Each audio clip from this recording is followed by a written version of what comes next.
жоғарғы инженерлік технологиялық колледжі арнайы пән оқытушысы Сабырғалиева Айгерім Қайратовна. Бүгінгі тақырып мәтіндік редакторлер. Сабақтың мақсаты білім алушыларды мәтіндік ақпараттарды өңдеуге, мәтіндік редактор түрлерімен таныстыру, мәтіндердің құрылымдық элементтерімен жұмыс жасауға және мәтіндік редакторда бағдарламалауға бейімдеу болып табылады. Редактор дегеніміз бағдарламашының қаруы. Егер сізде жақсы мәтіндік редактор болса, кодты жазу әлдеқайда жылдам, ал бағдарламалау процесінде өнімділік бірнеше есе артады. Бұл жобалармен жұмыс істеу жеңілдететін заманауи дамудың танымал құралдарының бірі. Редактордың көмегімен код жазылады, түзетіледі және орындалады. Көп қолданылатын мәтіндік редакторлар ол бізде Atom, Sublime Text 3, Visual Studio Code және де Atom жеке тоқталатын болсақ, Open белгілі бір компанияда жасалған GitHub деген функционалдық ерекшеліктер Windows, Mac, Linux сияқты әртүрлі операциялық жүйелерде жұмыс жасайтын кросс-платформа, қолжетімді пакеттердің менеджерінің болуы, функцияларды автоматты түрде қосады, пайдалы панельдердің кең таңдауы және жеке файлдар мен каталогтарды тез ашуға мүмкіндік беретін мәтіндік редактор болып табылады.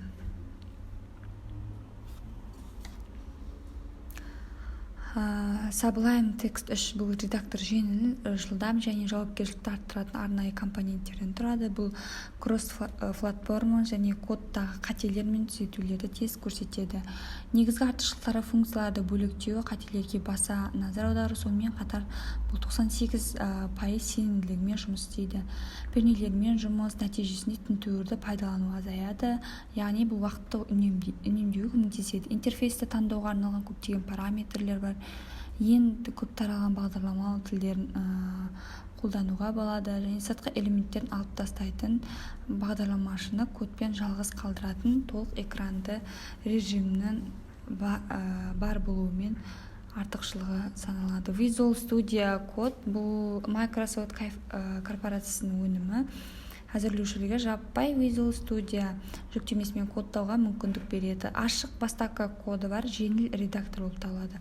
Артықшылығы 30-дан астам бағдарламалау тілдерін қолдайды. Соның ішінде ASP.NET, S++ және басқа да редакторлар.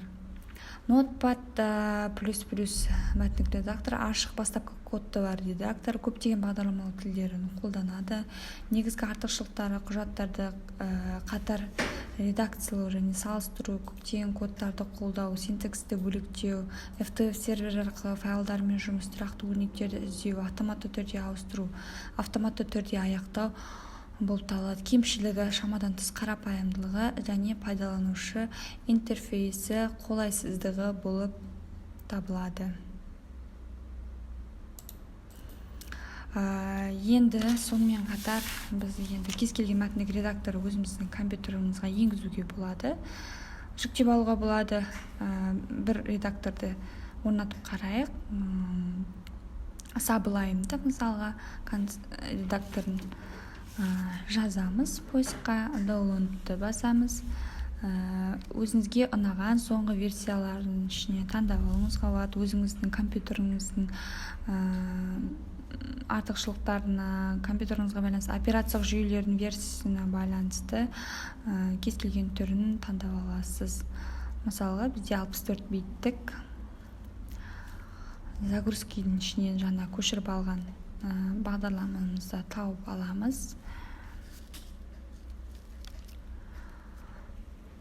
Орнатамыз. Администратордың рұқсатымен орнатуға жібереміз.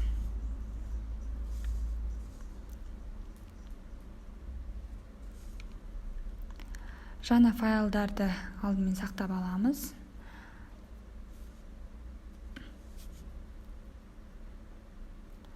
Менюдің ішінен тауып алайық. Көшірген бағдарламамызды save ал.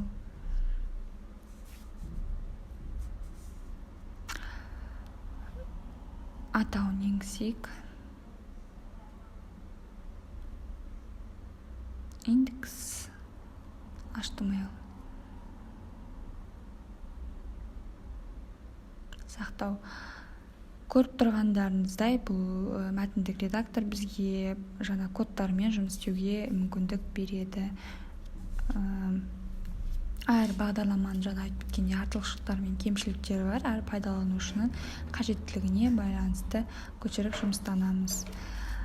Осымен сабақ аяқталды. Үйге тапсырма өзімізге ұнаған кез келген қажетті мәтіндік редакторды орнату, кері байланысқа шығу. Назарларыңызға рахмет, сау болыңыздар.